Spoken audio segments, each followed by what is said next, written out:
more Trump voters are publicly regretting their vote for Donald Trump. I think the only way we're going to do better is if he gets out and somebody else gets in. I just want to say I'm sorry. I voted for him and I thought he was going to help folks like me. Now, they didn't cut off my food stamps, my Medicaid, everything. I don't know how I'm going to eat or pay for my medicine. I made a mistake. I mean, they'll find a reason to impeach me. I'll get impeached. They're taking black jobs. Hey, man, did Trump say the black jobs? They taking the black, who is they? They. Can I get an application? I need to get hired on with the black jobs. How much they paying for the black jobs? I never heard of them. Y'all black people ain't told nobody about the black jobs. Man, God, what's wrong with y'all, black people? There are black jobs out there that they taking. The black jobs. Let me know. Hello, anybody know where the black jobs are? Hello, the black jobs. That the illegal immigrants or the immigrants were doing in the fields. I can tell you, Mr. President, that is not fucking happening. We are not going back in the field. You could get that out your mind. You and all your Republican buddies, it's not happening. So you need to come up with a better solution for your shortage of staff. You can't pay us enough. We have been there. We have done that. Not happening. You need to figure out how to work out a path to citizenship for all these hardworking immigrants that do want to work in this country. Because there are lots of people that comes into this country that honestly want to work. Not all immigrants that's here, whether they're here legal or illegally, want to commit crime or do commit crime. Statistically proven, you have more homegrown assault on this country than anything else. Mass shooting for one. You understand? So you need to figure out something. But black people, we're not the solution to that. We're not going back. And I believe if for some reason that was ever attempted, you're going to have a fight on your hands. Let me know what y'all think in the comments, man. Literally, bro, like, I didn't even think he was going to be this bad, you know. I didn't think he was going to just deport innocent people, dude. Like, literally, he said he was only going to go after gang members and, you know, dangerous criminals. How did my parents get here? They crossed the border. What's a tariff? A tariff is like kind of like a tax, but like we don't pay for that. Don't worry, China's going to pay for that. And Mexico, nami though. Nami. Yes, I did see that the stock market was crashing, dude, but you have to understand, like, dude, literally, it gets worse before it gets better. I promise. Like, it gets worse before it gets better. Yeah, you know, I graduated and I wanted to work for the government, dude, but I don't know. Like, they took away my offer because Trump's, like, Doge cuts and stuff and Elon Musk, you know. But it's okay. Maybe I'm not meant to work in the government, you know. Maybe I'll be, you know.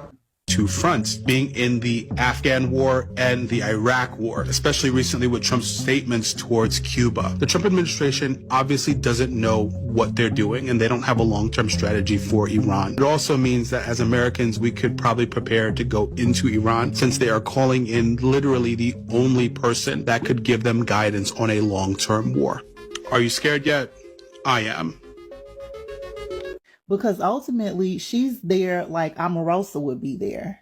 What exactly is she being brought in to, you know, provide advisement on? It'll be interesting to see how other political commentators comment on her inclusion in the conversations right now. I think it'll also be interesting to hear her perspective, how she viewed either her experience or just, you know, her thoughts. Because I remember how problematic she was and really just continues to be, you know. So I have been looking at kind of diverse perspectives, specifically from Black women on Condoleezza Rice at this point, because I think it's pretty interesting to see how Black women are, you know, kind of cheering her inclusion on. Like it seems like in the comment section and people who are posting videos, you know, that they're excited that she's there. They're saying things like, you know, Black women to the rescue. A Black woman always has to come in and save the day. You know, Condoleezza Rice has so many accomplishments, you know, and things like that. But I'm like, what is it that y'all think that she is going to do as it relates to saving something? Like, what is the context that you're putting out there about what it is that she, like, what her role is? And I just hope that we are able to, as Black women, have more of a critical lens around Black women in politics specifically, and also really deconstructing what inclusion and representation, what that means, and like when and how that's activated. We are told Trump was going to fix America. Some of the very people who helped put him back in the White House are publicly asking whether they make a terrible mistake. This is not just Democrats criticizing Trump from outside. Some of the people who actually voted for him are now looking at the consequences. This is not what I signed up for. Trump's political power has always depended heavily on the loyalty of his voters. He promised them cheap living, a strong economy, security, and a government that will put ordinary Americans first. Many supporters has become increasingly frustrated with the direction of the country. So I want us to carefully watch this video to the end, share your perspective in the comments, like, share, subscribe for more politics content, and I'll be back with commentaries. Hey, Condi. Yeah, Condoleezza. Why are you going to the White House? What are you doing? Is it a fundraiser? Are you there to smell his farts? What's the deal, girl? Why are you there? The architect of the Iraq War. What's going on, girl? You going scorched earth? Well, we're about to. We are so about to. $2 billion worth of military assets lost in 3 or 4 days. That's pathetic. Absolutely pathetic. No, we're not prepared for this because your ego got in the way. Because poor planning is how you plan. You don't actually look at all options. So Trump was in the Oval Office, discussing how he's headed to Chicago next to deploy the military to help fight crimes. Now, hearing him say that African American women are screaming for him to come fight crime in Chicago, I don't understand why this man just lies, because 92% of Black women voted for Kamala. And why would a Black woman would be screaming for him to help do anything? Does he not know that 92% of Black women voted for Kamala? Y'all need to let y'all president know, because obviously he doesn't know. Policies. Here it is. If they let in hundreds or thousands of people who already have criminal records, if deporting them creates a mass deportation, I'm all for it. But what if rounded up in all of that are people who work on a farm? They're doing the jobs that Americans don't want to do. Does that worry you? That wouldn't be fair. Of course, they need to make sure that they don't throw away, they don't kick out, they don't deport people that are family oriented. Oh, okay. This is what the family told MSNBC. Mario and Mireya both crossed the border illegally as teenagers, but became citizens under President Ronald Reagan's amnesty. They see themselves as different from migrants crossing the border today. In what way do you think they're different? The people that are coming here are the criminals, The ones that did something bad in their country, they're running away from their law.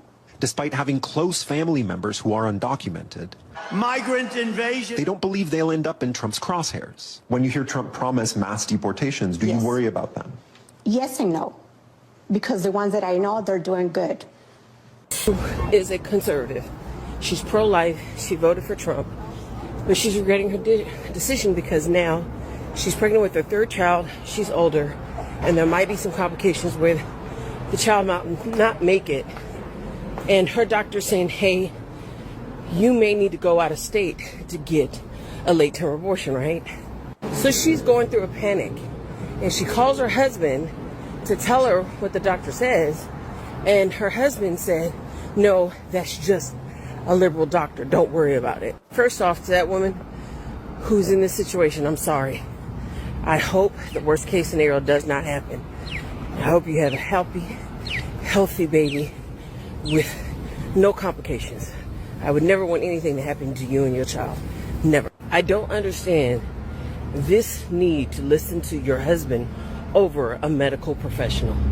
I don't get it. That's why a lot of us don't mess around with religion.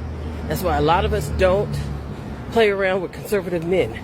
Because I would want a husband, because everybody's like liberal husbands are, my liberal husband would immediately go, what state, how much money we need to gather, let's find a doctor, here's a directory. That is the type of partner you want. The problem with conservative men is that they think they know everything and they think they own their wives, even at the detriment of their wives. I don't understand, ma'am, how you could listen to a man that's not a doctor and politicians about your health care versus your doctor. And we have been telling y'all for so long, this narrative that they are pushing about late-term abortions, wrong. It's wrong. It's only if there's something wrong with the baby. It's not just for the fun of it. Because if that were the case, then that would just be murder. Trump, Greg Abbott, your husband, they are not going to help you if things ever really took a turning point. So please, think of yourself, think of your child, protect yourself, protect your child, and you make arrangements despite them. I regret voting for Trump. You guys told me I would, and here we are, just barely over a month after he was sworn in, and I have so many reasons, so many disappointments, and I've lost so many rights as a woman already. So I guess I'll just start listing the reasons why.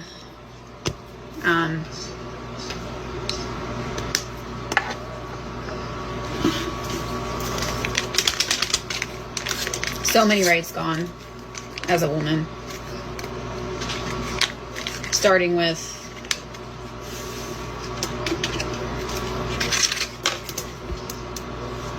I mean,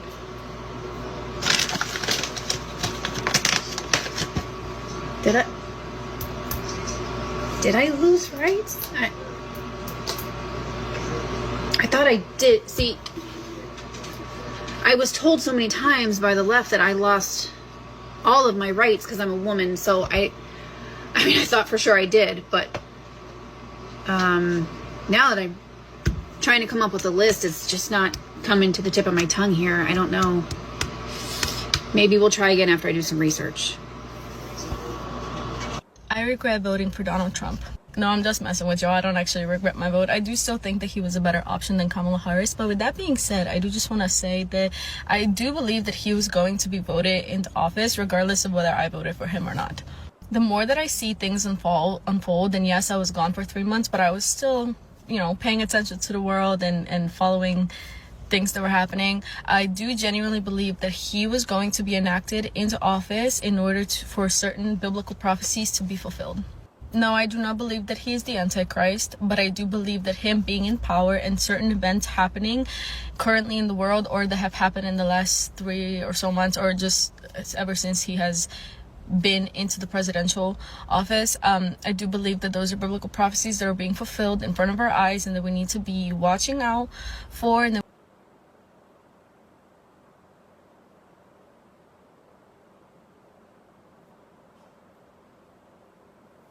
we need to be very aware, and that we need to be very discerning.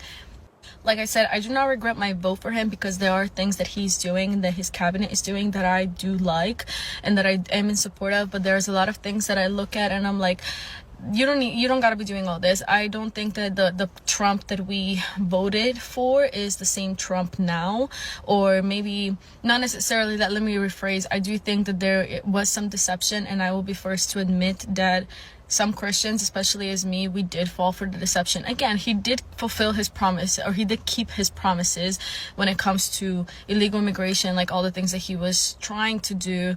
But I am concerned with some of the things that he's currently doing.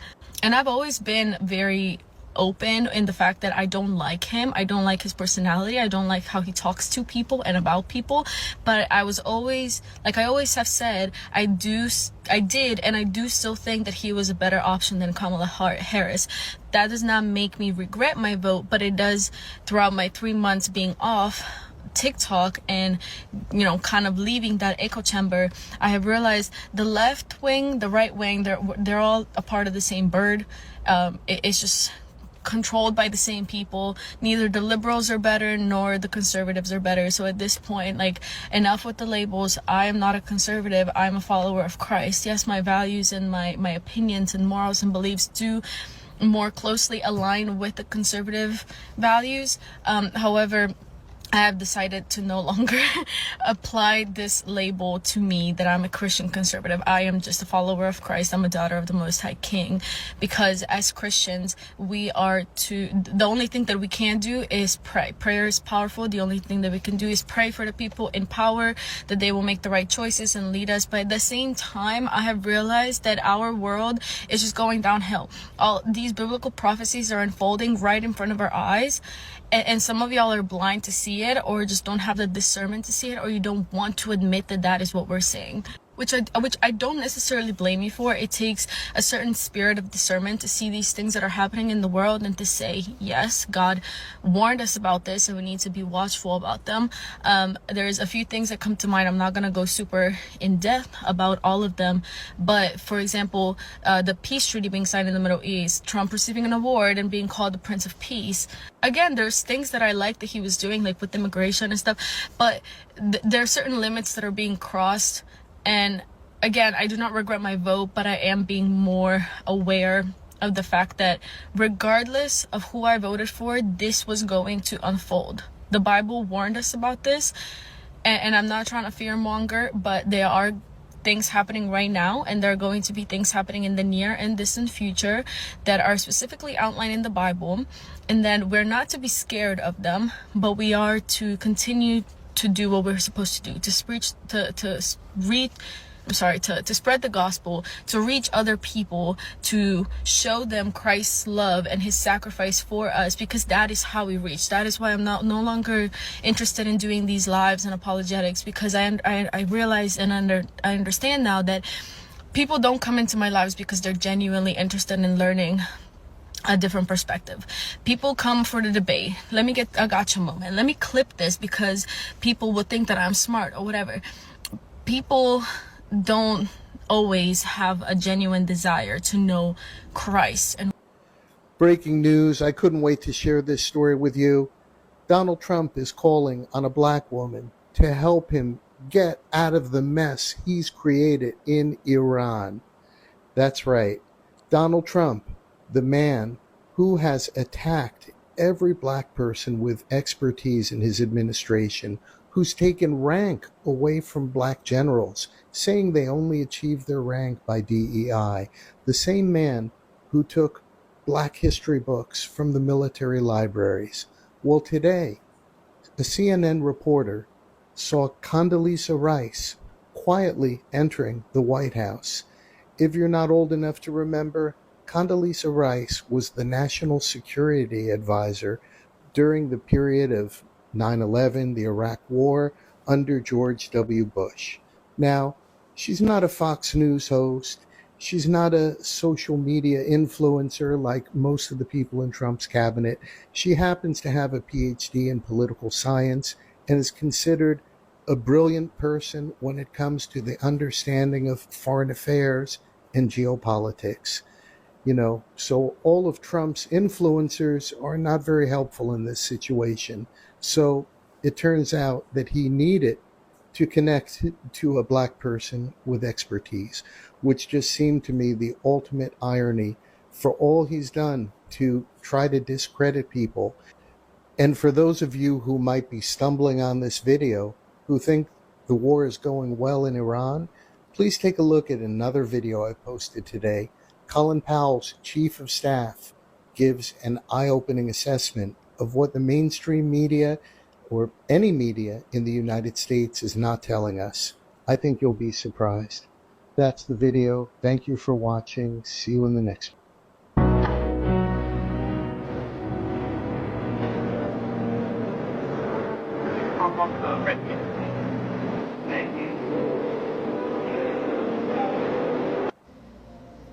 Ooh. Who's that lady, y'all? Y'all know who that lady is? I know some of you old heads know who that is, but you young heads, that's Condoleezza Rice with Trump. They didn't call in Condoleezza Rice, y'all, into this situation. They got themselves in a little situation. And they done looked around the White House and they realized there's not one competent person in that White House. And they know they're in a situation with this whole Iran thing. So that was a mayday call. They called in Condoleezza Rice from the Bush administration. An extremely competent, extremely intelligent black lady. I'm glad they called in some competence. But I'm afraid it was a mayday call. So I'm afraid by this. Why did they have to call in Condoleezza Rice? I mean, we all know there's not one competent person in that White House. So I'm glad that they know that they needed somebody with some brains in there. But I'm also afraid that this was a mayday call. Condoleezza Rice was seen at the White House at the end of last week, y'all, because of this Iran situation. They know they're in some trouble. They might be trying to project some damn confidence in front of our faces, but there's a reason why they called in Condoleezza Rice. Watch this space. Guess who was just pictured walking into the White House? You won't believe this. Condoleezza Rice, George W. Bush's national security advisor during the 2003 Iraq War. Now, this is a big deal because the Trump administration is trying to put on this brave face that, oh, everything's great. We don't care that Russia's helping Iran target us. You know, we don't care about the billions of dollars of irreplaceable radars, having lost 4 and we only have 10 in the world. On and on and on. The global economic catastrophe that's just hanging over our heads any second to drop. And they're bringing in someone, well, they're worried, they're concerned. Don't listen to the ego and the bravado that comes out of their mouths. Just look at the facts on the ground. Oh, hey, you guys. Guess what happened? Oh, you won't believe it. Trump had to call in the cavalry. He called in the cavalry. Guess who showed up at the White House? He walked up to her, shook her hand, rubbed her on the shoulder, and he escorted her back to his office. Condoleezza Rice. Oh my God, Miss Condoleezza, the expert on Russia and the Middle East. She was Bush's, y'all remember back in I think 2009, she was Bush's national security advisor. She know her shit. So I guess this war that Trump has started is not going the way he expected it to go. Guess who he called in? Yeah, he had to call in the GOAT. He called in Condoleezza to help him out. I know he's getting advice. I know he's trying to figure out how to fix this shit, how to get it right, what to do, because he don't have nobody. Not one person that can get this right. None of the people that work for him that are in his, they're not experts in none of this shit. They barely got their degrees. Don't know shit about shit. But he gave her a beautiful escort into his office. Let's see what she has to say or what she's going to do or how much she needs to dig him out of this shit. But I was so glad to see her, and she looked good. I hate that she got to be here because she's supposed to be chilling on the beach somewhere enjoying her life, not doing this bullshit. But if anybody can do it, if anybody can get some intel, if anybody can advise to be on some intel, it would be her. Colin Powell is dead. So is Dick Cheney and Donald Rumsfeld. The only 2 people that are still alive that had anything to do directly with the war in Iraq are George W. Bush and Condoleezza Rice. Recently, Condoleezza Rice was seen at the White House, and Trump has referenced her personally. Condoleezza Rice is a powerhouse as far as foreign policy goes. In the 1980s, she was a nuclear strategist and a foreign relations strategist as well. She speaks fluent Russian, and in addition to that, she has direct involvement in both North North Korea and Iran. Also, Condoleezza Rice knows what it's like to wage war on two fronts, being in the Afghan war and the Iraq war, especially recently with Trump's statements towards Cuba. The Trump administration obviously doesn't know what they're doing, and they don't have a long-term strategy for Iran. It also means that as Americans, we could probably prepare to go into Iran, since they are calling in literally the only person that could give them guidance on a long-term war. Are you scared yet? I am. Because ultimately she's there like Omarosa would be there. What exactly is she being brought in to, provide advisement on? It'll be interesting to see how other political commentators comment on her inclusion in the conversations right now. I think it'll also be interesting to hear her perspective, how she viewed either her experience or just Black women Trump finally came through for us. And I know we've been waiting, Black women, saying like, is he gonna, he turning up so much ish? Is he ever gonna do anything for us? Like something that like we need, that Black women deserve. Y'all, so I heard that Schindler in Chief is giving us back our own bathrooms. And listen, I cannot be more excited. You mean to tell me that I no longer have to share a restroom with people who don't wash their hands? They don't even use washcloths. Or they'll sit on the toilet seat without lining and won't even squat. You mean I no longer have to get like 20 paper towels to open the door when I leave the bathroom? Listen, I know that the Schindler in Chief did not think that separating toilets was going to make us come back outside. That was a gift.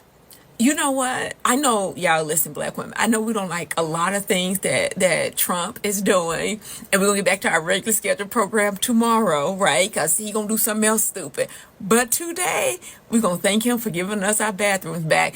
Now, listen, y'all go see the videos. Only certain people are talking about that there's a discrimination. Black women, I am honored to share a bathroom with just y'all. More Trump voters are publicly regretting their vote for Donald Trump as he continues to back out of campaign promises and instead focuses on his billionaire friends. Now, first it was the Steelworkers Union out of Pennsylvania. Now firefighter unions in New York City are publicly speaking out as Donald Trump and Republicans failed to fund the 9/11 first responder health care program that is designed to help the first responders who are still suffering from being there on the ground during 9/11. Now, you could say that Donald Trump had nothing to do with that, but understand Republicans took that out of the funding bill under direction from President-elect Trump and Elon Musk. Now, so far, Donald Trump has only focused on delivering for his billionaire buddies and nonsense such as Greenland, Canada, Mexico, Panama, all this stuff that he didn't talk about. Not once have you heard him talk about lowering gas prices, lowering grocery prices, your energy bill, etc. All the things he promised during the campaign, Some Trump voters are now looking at the promises they were given. They were promised economic relief. They were promised that Washington will finally work for ordinary people. But when reality does not match the campaign message, frustration is inevitable. You cannot campaign on fear and anger forever. Voters want results.